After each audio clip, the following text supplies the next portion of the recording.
조선 중욱이 비단 한 피리 쌀 몇 가마 값을 하던 시절, 청주 출신의 포목장수 김홍식, 나이 36. 돈도 벌고 이름도 날렸지만 장가를 못 갔습니다. 어느 날 장사를 마치고 떼약볕 아래 길을 가던 홍식의 눈에 수상한 장면이 들어옵니다.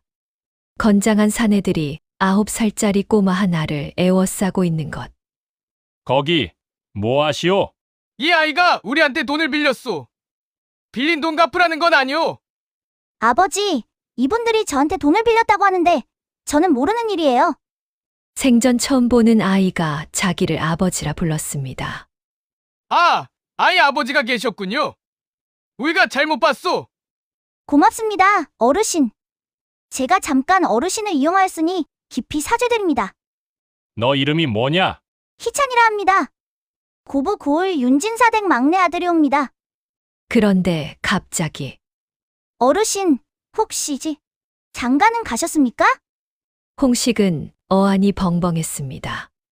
9살짜리 꼬마가 대체 무슨 생각으로 이런 질문을 했을까요? 홍식의 이야기 홍자야담에서 시작합니다. 때는 조선 중욱이 팔도의 비단 장사가 한창 번성하던 시절이었습니다. 한양에서 지방으로, 지방에서 또 다른 고을로 비단 보따리를 이고 지고 다니는 장수들의 발걸음이 어느 때보다 분주했습니다. 비단 한 피리 쌀 몇 가마 값을 할 만큼 귀한 시절이었고, 좋은 비단을 구하려면 전주나 한양까지 발품을 팔아야 했습니다. 그 가운데에서도 사람들 입에 자주 오르내리는 장수가 하나 있었으니 바로 충청도 청주 출신의 김홍식이라는 사내였습니다. 김홍식은 나이 36, 키가 훤칠하고 얼굴도 반반한 편이었습니다. 어깨가 떡 벌어지고 손이 두툼해서 처음 보는 이들은 씨름꾼인가 싶기도 했지만 입을 열면 비단 이야기가 줄줄 나오는 영락없는 포목 장수였습니다. 날실과 시실이 어떻게 엮이느냐에 따라 비단의 빛이 달라진다는 이야기를 할 때면 눈이 반짝거리며 두 손을 허공에 저어가며 설명하는 게 꼭 비단자는 직조공 같기도 했습니다.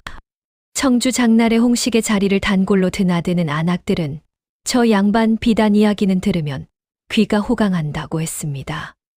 그만큼 홍식은 비단에 대한 사랑이 남달랐고 그 애정이 장사 수완으로도 고스란히 이어졌습니다. 홍식이 비단 장사를 시작한 건 18살 때였습니다. 홀어머니 밑에서 자라며 일찍부터 생계를 책임졌던 터라 장사 수완은 타고났다 해도 과언이 아니었습니다. 청주 장날이면 어김없이 자리를 펼쳤고 전주와 공주를 오가며 비단을 떼다 팔기를 수십 년, 이제는 한양 광통교 근처에까지 이름이 알려진 포목 장수가 되었습니다. 돈도 제법 모았고 솜씨 있는 일꾼도 두어 명 두고 있었습니다. 예전에는 혼자 지게를 지고 다니던 사람이 이제는 짐꾼 하나를 데리고 다니며 큰 거래를 성사시키는 장수가 되어 있었습니다. 문제는 딱 하나였습니다. 장가를 못 간 것이었습니다. 마을 사람들이 김서방, 이제 슬슬 혼처를 알아봐야 하지 않겠소? 하고 물으면 홍식은 멋쩍은 웃음을 지으며 바빠서요, 바빠서 하고 얼버무리곤 했습니다. 실제로 바쁜 것도 사실이었습니다. 봄에는 봄 비단, 가을에는 가을 비단, 사계절 내내 장에 나가고 길을 오가느라 정작 자기 살림 돌볼 틈이 없었으니까요.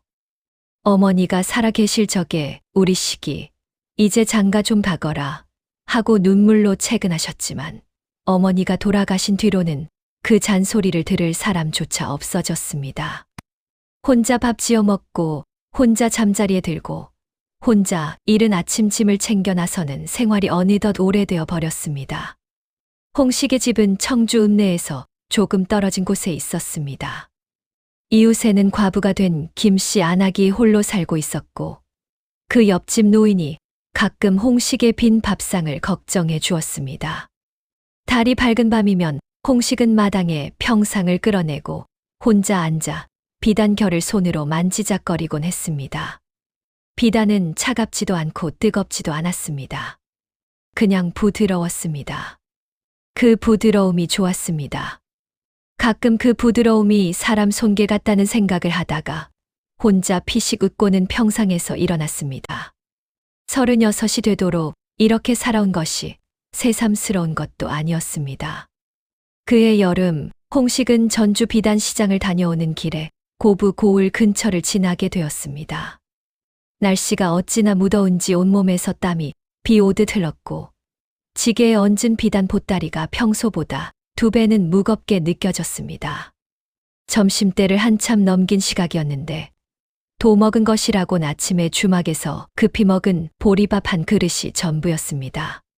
잠깐 쉬었다 가야겠다 싶어 길가의 느티나무, 그늘 아래 자리를 잡았습니다. 지게를 내려 나무에 기대어 세우고 집신을 벗어 발가락을 꼼지락거렸습니다. 그늘에 들어서니 조금은 숨통이 트이는 것 같았습니다. 그런데 바로 그 순간이었습니다. 홍식의 눈에 이상한 장면이 들어왔습니다. 저 아래 냇가 다리 위에서 아이 하나가 3명의 건장한 사내들에게 둘러싸여 있었습니다. 아이는 겨우 10살도 안 되어 보이는 꼬마였는데 비록 어린 나이지만 나름 단정하게 입은 도령 차림이었습니다. 사내들은 그 아이의 옷고름을 잡아채며 뭔가를 내놓으라고 으르대고 있었습니다.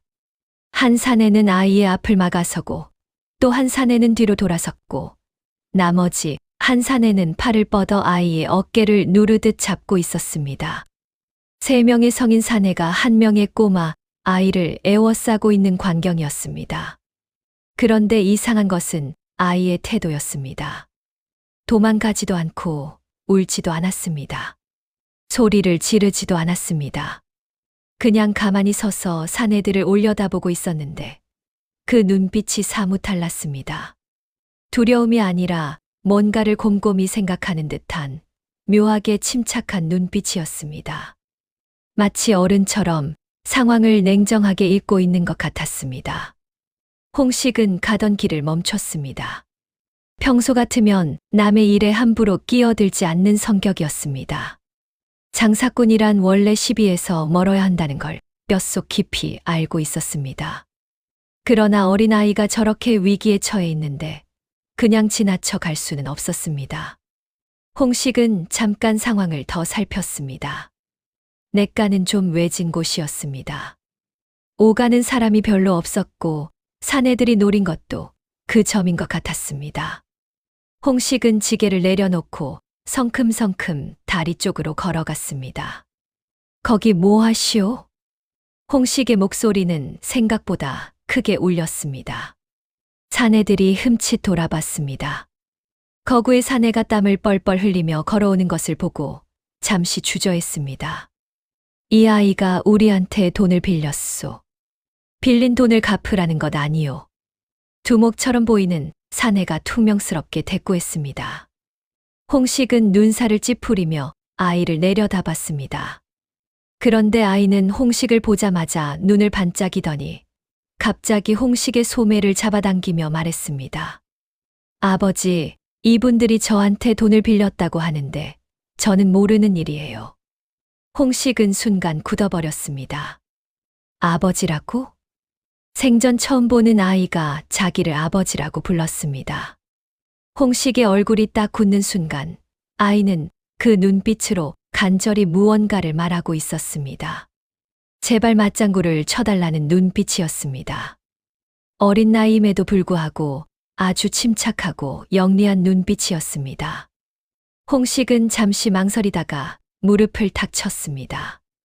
이 아이가 자기를 배경 삼아 위기를 벗어나려는 것임을 직감했습니다. 그래, 이놈아.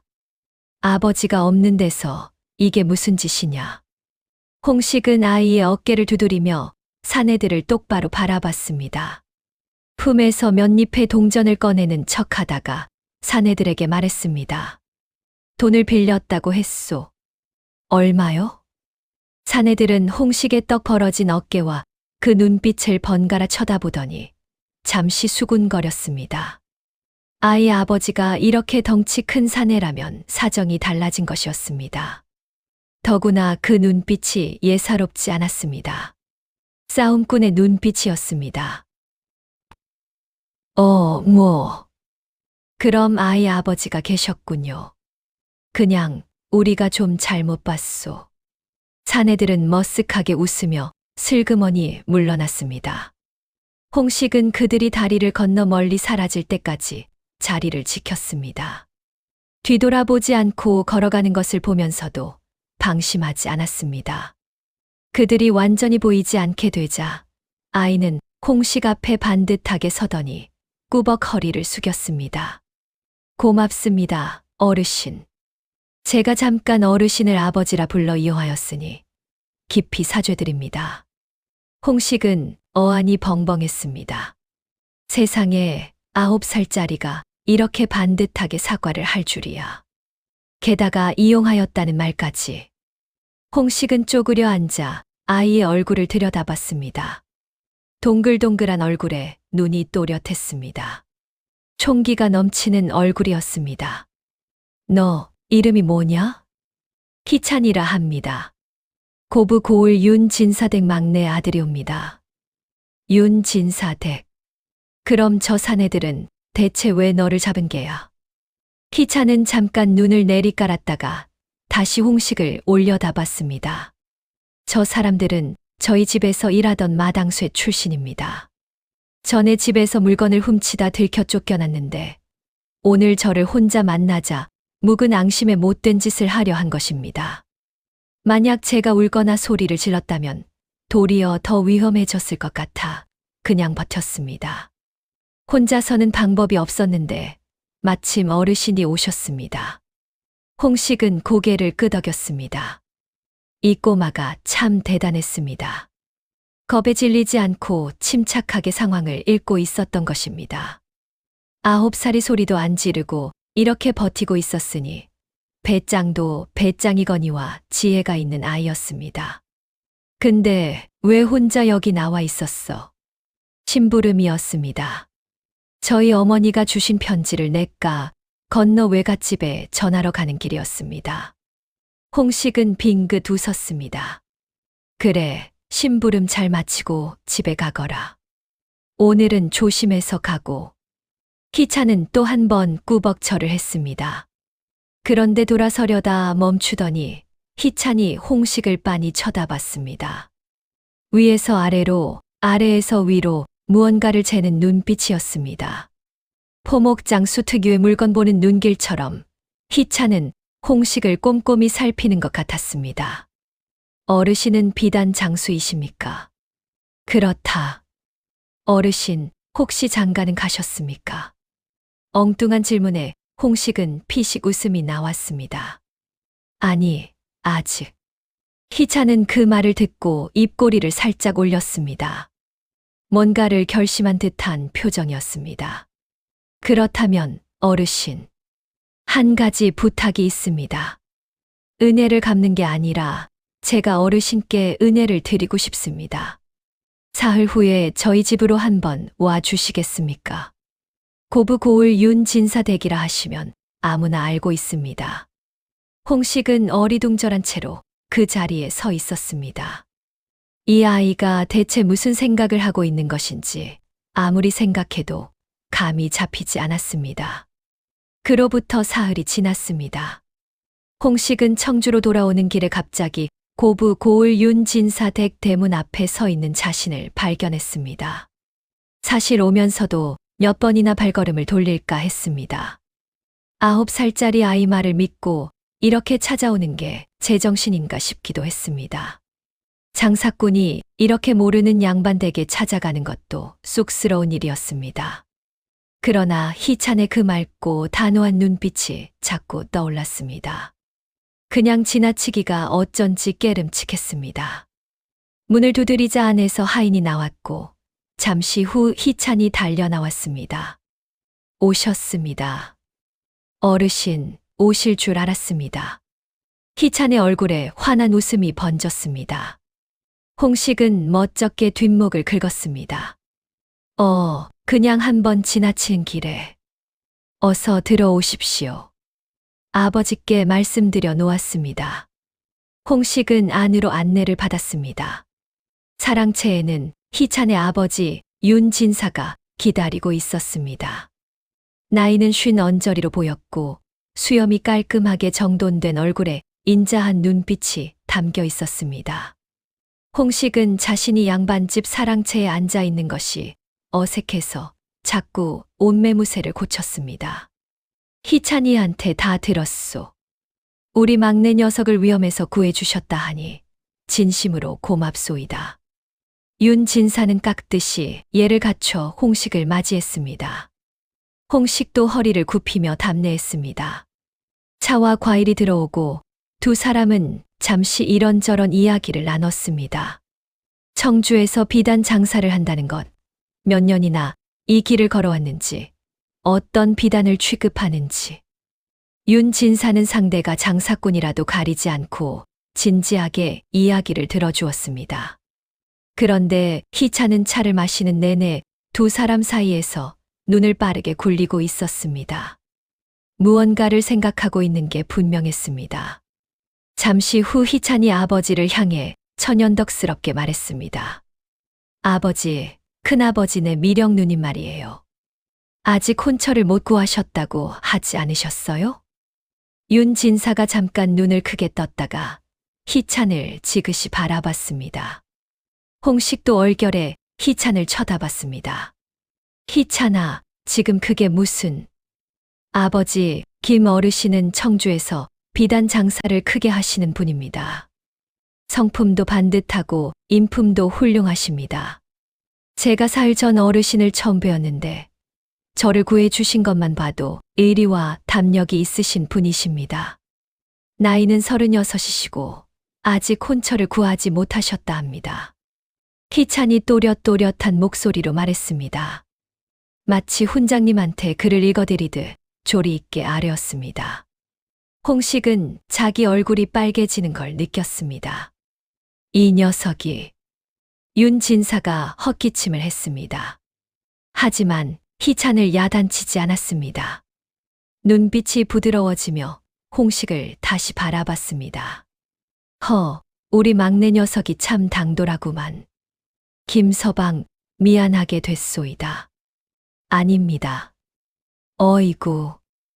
홍식은 뭐라 말해야 할지 몰라 그냥 웃기만 했습니다. 가슴은 두근두근 빨라지고 있었지만 얼굴은 어색한 웃음으로 버티고 있었습니다. 희찬의 큰아버지, 즉 윤진사의 형님 되는 분은 고부 고을 서쪽 마을에 살고 있었습니다. 큰아버지 윤참봉댁에는 미령이라는 딸이 하나 있었는데 나이는 28이었습니다. 조선시대에 28이면 혼기를 한참 넘긴 나이였습니다.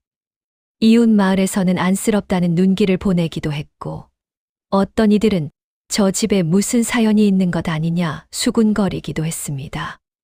그러나 미령이 혼처를 못 구한 것은 딴 이유가 있었습니다. 미령은 책을 좋아했습니다. 여자가 글을 읽는 것이 마뜩자는 시절이었지만 어릴 때부터 오빠들 틈에 끼어 공부를 했고 시도 짓고 그림도 그렸습니다. 사람됨도 반듯하고 마음씨도 고왔습니다. 얼굴도 반반한 편이었습니다. 그런데 혼담이 오갈 때마다 상대방이 너무 학식이 있는 여자는 다루기 어렵다는 이유로 슬그머니 발을 뺐습니다. 어떤 집에서는 아예 대놓고 말했습니다. 여자가 그를 너무 많이 알면 집안을 쥐고 흔든다는 것이었습니다. 미령은 그 말을 들을 때마다 억울하고 속이 상했지만 애써 내색하지 않고 방 안에서 책을 읽었습니다. 글자 위에 시선을 두고 있으면 마음이 조금은 가라앉았습니다. 그런 미령 곁에 있던 게 바로 희찬이었습니다. 희찬은 미령 누님을 유난히 따랐습니다. 어린 시절부터 큰아버지 댁에 놀러 가면 미령 누님과 함께 글씨를 쓰고 이야기를 나눴습니다. 희찬 눈의 미령 누님은 세상에서 가장 지혜롭고 착한 사람이었습니다. 그런 누님이 혼처를 못 구한다는 사실이 희찬은 언제나 마음에 걸렸습니다. 왜 사람들은 그를 아는 여자를 싫어하는지 희찬은 도무지 이해할 수가 없었습니다. 그날 냇가 다리 위에서 홍식을 처음 봤을 때 희찬은 직감적으로 무언가를 느꼈습니다.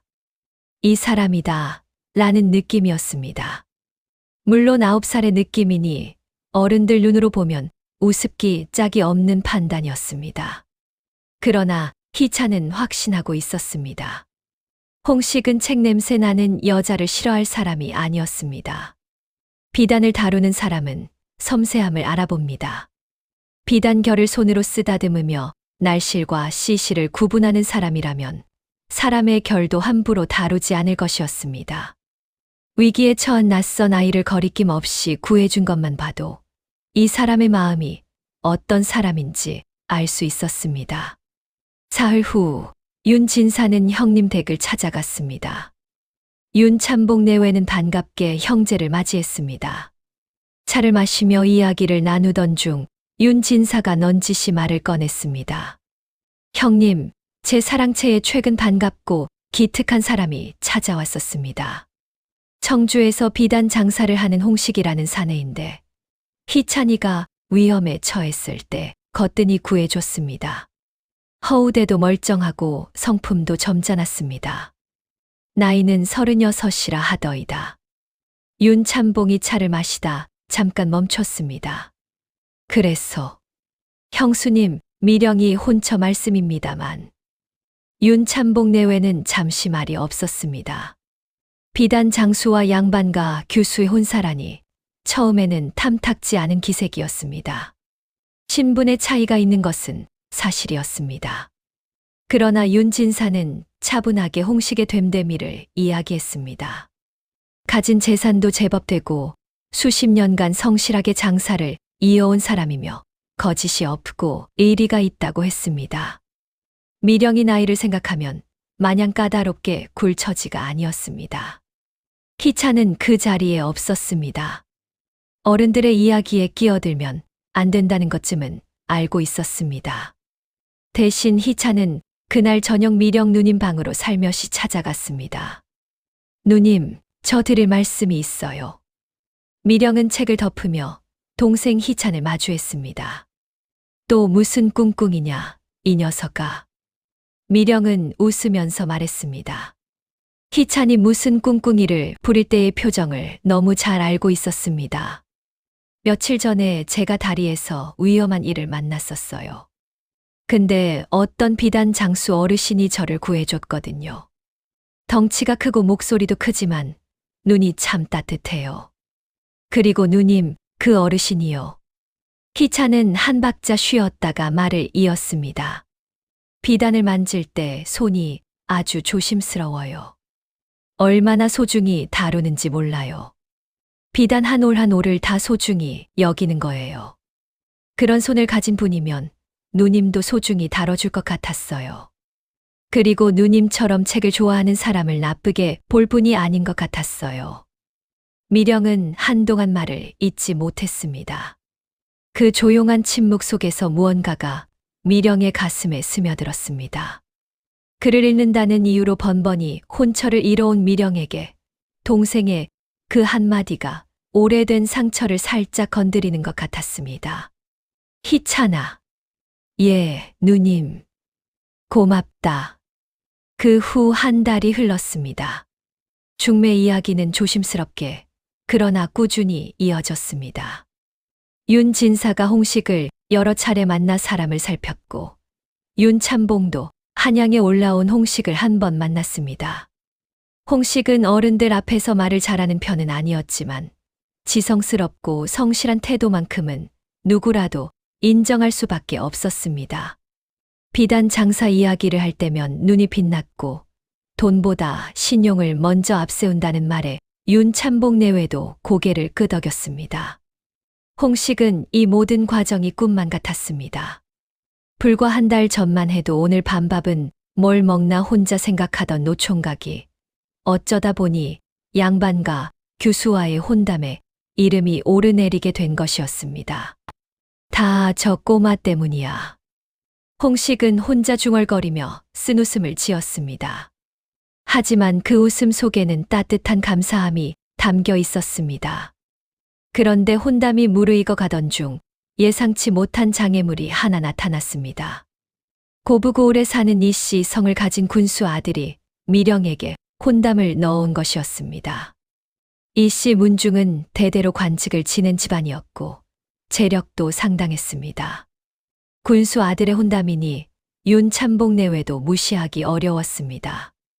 이 씨 집안 쪽에서는 빠른 시일 내에 답을 달라고 독촉해 왔습니다. 미령은 방에서 조용히 책을 읽는 척했지만 속은 그렇지 않았습니다. 가슴이 무겁고 불안했습니다. 이 씨 군수 아들이 어떤 사람인지는 고을의 소문이 이미 다 났습니다. 글은 배웠다지만 성질이 급하고 여자를 하대한다는 말이 돌고 있었습니다. 책을 좋아하는 아내를 곁에 두고 싶어 할 사람이 아니었습니다. 희찬은 이 소식을 듣고 몹시 걱정스러웠습니다. 며칠 동안 밥도 잘 먹지 않고 골똘히 생각에 잠겼습니다. 아버지한테 직접 말씀드릴까 하다가 그것보다 더 좋은 방법을 찾아야겠다고 마음먹었습니다. 희찬은 홍식에게 몰래 편지를 썼습니다. 어르신, 저 희찬입니다. 급한 일이 생겼습니다. 빠른 시일 안에 청주에서 좋은 비단 한 필을 가져오실 수 있습니까? 색은 옅은 붉은 빛이 도는 것으로 해주십시오. 일이 잘 되면 제가 어르신께 평생 절을 올리겠습니다. 편지를 받은 홍식은 어리둥절했습니다. 비단을 가져오라는 건 알겠는데 대체 왜 그런 건지 영문을 알 수가 없었습니다. 그러나 홍식은 아무것도 묻지 않고 이틀 만에 최상품 비단 한 필을 들고 고부 고을에 나타났습니다. 청주에서 가장 귀한 비단이었습니다. 빛깔이 옅은 붉은 빛을 머금고 있어 저녁 햇살 아래 두면 마치 꽃잎 같은 느낌이 나는 비단이었습니다. 희찬은 그 비단을 받아 들고 큰아버지 댁으로 달려갔습니다. 큰아버지, 미령 누님 방에 잠깐 들어가도 되겠습니까? 드릴 것이 있습니다. 윤참봉이 허락하자 희찬은 비단을 들고 미령의 방으로 들어갔습니다. 누님, 이것 좀 보세요. 희찬이 비단을 펼치자 방 안에 옅은 붉은 빛이 물결쳤습니다. 미령은 그 빛깔에 잠시 숨을 멈췄습니다. 부드러운 광택과 깊은 색감이 어우러진 비단이었습니다. 손으로 살짝 쓸어보니 서늘하고 매끄러운 감촉이 손끝에 닿았습니다. 이게 뭐야? 김 어르신이 고른 거예요. 어르신이 누님한테 드리고 싶다고 했어요. 언제 그런 말을? 직접은 아니지만 희찬은 태연하게 말했습니다. 미령은 잠시 아무 말도 못했습니다. 그러다 조용히 웃었습니다. 너 정말 어디서 이런 꾀를 배웠냐? 누님한테서 배웠지요. 그 다음 날 희찬은 아버지 윤진사를 찾아가 무릎을 꿇고 앉았습니다. 진지한 태도였습니다. 아버지, 드릴 말씀이 있습니다. 윤진사는 아이의 태도가 심상치 않자 책을 내려놓고 바라봤습니다. 이 씨 집 아들이 어떤 사람인지 아버지께서는 직접 알아보셨습니까? 고을에 소문이 많습니다. 하인을 함부로 대한다는 말도 있고 전에 혼담이 오갔던 집에서 갑자기 거절한 이유가 있다는 이야기도 있습니다. 혼사는 평생일이니 소문만 믿을 수 없더라도 한 번쯤 살펴보심이 좋을 것 같습니다. 희찬은 말을 마치고 조용히 앉아 있었습니다. 윤진사는 오랫동안 침묵했습니다. 그리고 아들의 머리를 한번 쓰다듬었습니다. 내 말이 옳다. 윤진사는 이 씨 집안을 조용히 알아보기 시작했습니다. 그리 오래 걸리지 않았습니다. 이 씨 군수 아들에 관한 이야기는 알아볼수록 마뜩잖았습니다. 오래전 처음 맞이한 혼처에서 도망치듯 혼담이 깨진 것도 사실이었고 그 이유가 사내의 오만한 기질 때문이라는 것도 확인이 되었습니다. 반면 홍식은 알면 알수록 반듯했습니다. 청주 장날에서 홍식의 이름을 아는 사람들은 하나같이 신용이 고든 사람이라 했습니다. 돈 몇 냥을 더 주더라도 그 사람한테서 비단을 산다는 사람이 여럿이었습니다. 노총각인 것은 흠이었지만 그 이유가 게을러서도 아니요.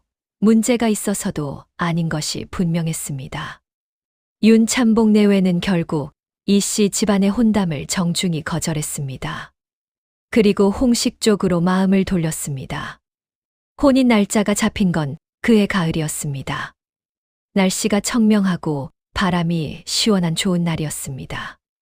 홍식은 새벽부터 일어나 두 손을 비볐습니다. 가슴이 두근거려서 아침밥도 제대로 먹지 못했습니다. 이 좋은 날이 꿈인지 현시인지 두 볼을 꼬집어 보기도 했습니다. 이 나이에 이 노총각에게 이런 날이 올 줄이야. 홍식은 혼자 마당에 서서 하늘을 올려다봤습니다. 구름 한 점 없이 파란 하늘이었습니다. 어머니가 살아계셨다면 얼마나 좋아하셨을까 싶어 홍식은 잠깐 눈시울이 뜨거워졌습니다. 하지만 이내 고개를 한번 흔들고 옷매무새를 가다듬었습니다. 오늘은 기쁜 날이었습니다. 예물로 가져갈 비단은 홍식이 직접 골랐습니다. 청주에서 가장 좋은 비단 가게를 세 군데나 돌아다니며 고르고 또 골랐습니다. 빛깔도 좋고 결도 고운 명주 비단 5필을 준비했습니다. 어떤 것은 하늘빛이었고 어떤 것은 연한 초록빛이었습니다. 미령이 좋아할 것 같은 색들로 골랐습니다. 직접 만난 적은 없었지만 책을 좋아하는 사람이라면 화려한 것보다 고요한 색을 좋아할 것 같았습니다. 비단을 고르며 홍식은 혼자 생각했습니다. 이 비단이 좋은 인연의 시작이 되어주기를. 처음 만나는 사람에게 건네는 선물이란 마음을 담아야 한다는 것을 홍식은 알고 있었습니다. 비단 한 필 한 필에 조심조심 마음을 얹었습니다. 혼례 날 홍식은 사모관대를 차려입었습니다. 평소에 입던 장사꾼 옷이 아닌 격식 있는 옷차림에 홍식 본인도 거울을 보며 어색하게 웃었습니다. 미령은 연지곤지를 찍고 족두리를 쓰고 나타났습니다. 옅은 붉은빛 비단 저고리를 입고 있었습니다. 바로 희찬이 가져다 준 그 비단으로 만든 옷이었습니다. 홍식은 맞절을 하면서 미령의 손을 처음으로 살짝 꼬았는데 손이 가늘고 흰 것이 꼭 비단결 같았습니다. 참 곱다. 홍식은 속으로 생각했습니다. 희찬은 혼례 내내 신이 나 있었습니다. 밥 한 그릇을 뚝딱 비우고 여기저기 종종 걸음을 쳤습니다. 삼촌들한테 잡혀 이 녀석 내가 중매를 섰다며 하는 소리를 들으며 볼을 잡아당겨졌지만 희찬은 그냥 깔깔대고 웃었습니다. 혼례가 끝나고 신방 앞에서 홍식과 미령이 나란히 앉았습니다. 두 사람은 잠시 말없이 촛불을 바라봤습니다. 책을 좋아하신다고 들었습니다. 홍식이 먼저 말을 꺼냈습니다. 미령이 살짝 고개를 돌렸습니다. 혹시 그게 싫으십니까? 홍식은 잠깐 생각했습니다. 아니요. 저는 비단이 좋습니다. 비단에도 결이 있고 품격이 있지요. 책에도 그런 게 있을 것 같습니다. 미령은 소리 없이 웃었습니다. 그 웃음이 촛불보다 환했습니다. 잘 부탁드립니다. 저도요. 두 사람은 다시 촛불을 바라봤습니다. 이번에는 아까보다 조금 더 가까이 앉아 있었습니다. 이튿날 아침 희찬은 사랑채 마루에 앉아 떡국을 먹고 있었습니다. 홍식이 마당을 가로질러 걸어오다 희찬을 발견하고 걸음을 멈췄습니다. 홍식은 조용히 희찬 앞에 쪼그리고 앉았습니다. 그러고는 아무 말 없이 희찬의 머리를 한번 쓰다듬었습니다. 희찬이 올려다봤습니다. 고맙다. 딱 한마디였습니다. 희찬은 떡국 한 숟갈을 떠서 입에 넣고 볼을 빵빵하게 부풀리며 씩 웃었습니다. 이제 저한테 비단 반값에 팔아주셔야 해요. 홍식이 피식 웃었습니다. 이 꼬마가 역시 꼬마가 아니었습니다. 세월이 흘렀습니다. 홍식과 미령은 청주의 둥지를 틀었습니다. 미령은 빈 사랑채 한쪽을 책방처럼 꾸몄고 홍식은 출장을 다녀올 때마다 새로운 책을 사다 줬습니다. 어느 날은 한양 책방에서 산 문집을 들고 왔고 어느 날은 전주 광장에서 우연히 발견한 시집을 챙겨왔습니다. 미령은 그 책들을 받을 때마다 눈이 동그래졌습니다. 어디서 이런 걸 다 구해오세요? 비단 좋은 거 고르는 눈이 있으니 책 좋은 거 고르는 눈도 좀 생겼습니다. 그 말에 미령이 웃었습니다. 그 웃음을 보는 게 홍식은 좋았습니다. 홍식의 비단 장사도 전보다 더 번성했습니다. 미령이 살림을 챙기고 장사 장부를 꼼꼼하게 정리해 주었습니다. 예전에는 홍식 혼자 눈대중으로 해오던 계산이 미령의 손을 거치면서 훨씬 정확하고 체계적이 되었습니다. 거래처에서 보내온 편지를 미령이 대신 읽고 정리해 주니 홍식도 한결 마음이 가벼웠습니다. 봄이 되면 두 사람은 나란히 앉아 마당에 핀 꽃을 구경했습니다. 홍식은 비단 이야기를 했고 미령은 책 이야기를 했습니다. 서로 다른 이야기 같아 보였지만 둘 다 아름다운 것에 대한 이야기였습니다. 긴 세월이 빚어낸 것들에 대한 이야기였습니다. 이듬해 가을 두 사람 사이에 아이가 태어났습니다. 사내 아이였습니다. 이름을 짓는데 홍식이 며칠을 고민하다가 미령에게 물었습니다. 당신이 지어주시오. 당신이 나보다 그를 더 잘 아니. 미령은 잠깐 생각하더니 말했습니다. 윤택하게 살라는 뜻으로 윤이라는 자를 넣으면 어떨까요? 좋습니다. 홍식은 선뜻 고개를 끄덕였습니다. 아이는 홍윤이라는 이름을 얻었습니다. 희차는 그 후에도 명절이면 청주를 찾아왔습니다. 키가 부쩍부쩍 자랐고 12살이 되던 해에는 아버지를 따라 서당에 다니기 시작했습니다. 군장님이 이 아이는 장차 큰 사람이 될 것이라고 했습니다. 희찬이 질문을 너무 많이 해서이기도 했지만 그 질문들이 남달리 날카롭기 때문이기도 했습니다. 홍식은 희찬이 올 때마다 비단 한 필씩을 선물했습니다. 처음에는 아이 크기에 맞는 얇은 비단이었다가 나중에는 제법 어른스러운 빛깔의 비단이 되었습니다. 희찬은 그걸 받을 때마다 웃으며 말했습니다. 어르신, 언제까지 반값이에요? 죽을 때까지. 그러면 둘이 함께 웃었습니다. 미령은 희찬이 올 때마다 따뜻한 밥을 차려주었습니다. 희찬은 그 밥을 먹으면서 자신이 처음 다리 위에서 그 두근거리는 직감을 믿기 잘했다고 생각했습니다. 사람을 알아보는 눈이란 책에서 배우는 것이 아닌 것 같았습니다. 마음속에서 우러나오는 것이었습니다. 홍식과 미령은 오래오래 행복하게 살았습니다. 비단은 계속 팔렸고 책은 계속 쌓였습니다. 마당에는 꽃이 해마다 피었고 홍윤이는 쑥쑥 자라 아버지의 어깨를 기웃거렸습니다. 두 사람이 나란히 걷는 모습을 본 마을 사람들은 잘 어울리는 한 쌍이라 했습니다. 비단 장수와 글 읽는 교수가 이렇게 잘 어울릴 줄은 몰랐다면서요. 홍식은 그 말을 들을 때마다 그냥 웃었습니다. 세상이 어울린다고 하는 것보다 두 사람이 스스로 어울린다고 느끼는 것이 더 중요하다는 걸 이제 홍식은 알고 있었습니다. 그리고 그것은 9살짜리 꼬마가 직감으로 먼저 알아본 것이었습니다. 홍식은 그 사실이 언제 생각해도 신기하고 감사했습니다. 아이의 눈이 어른의 눈보다 더 밝을 때가 있다는 것을, 계산 없이 보는 눈이 오히려 더 정확할 때가 있다는 것을. 홍식은 가끔 저녁밥을 먹다가 문득 그날의 일을 떠올렸습니다. 무더운 여름날 느티나무 그늘 아래 잠깐 쉬었다 가려다 눈에 들어온 냇가 다리 위의 장면. 그 아이가 그날 거기 없었다면, 그리고 자신이 그날 그 길을 지나지 않았다면 지금 이 밥상도, 이 따뜻한 불빛도, 마당 끝에서 자고 있을 홍윤이도 아무것도 없었겠지 싶었습니다. 인연이란 이렇게 가느다란 실처럼 얽히는 것이었습니다.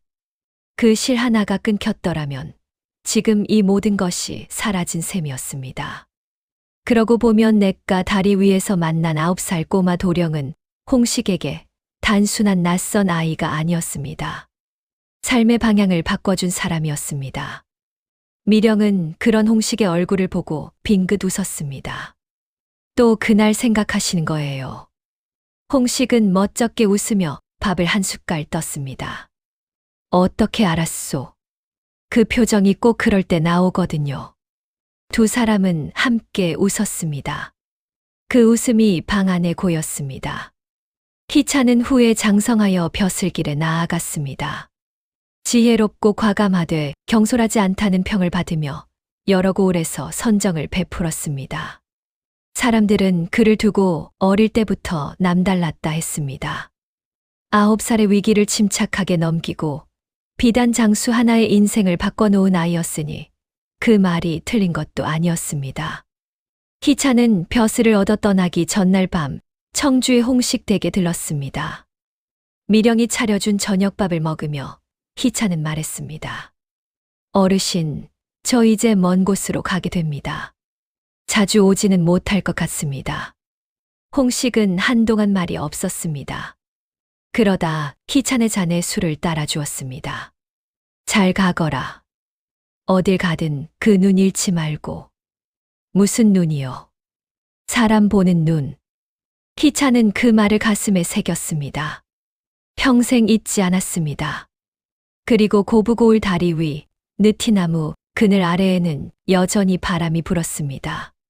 그 바람 속에서 오래전 9살 꼬마 도령의 작은 지혜가 꽃 피워낸 인연이 따뜻한 향기처럼 천천히 흘러가고 있었습니다.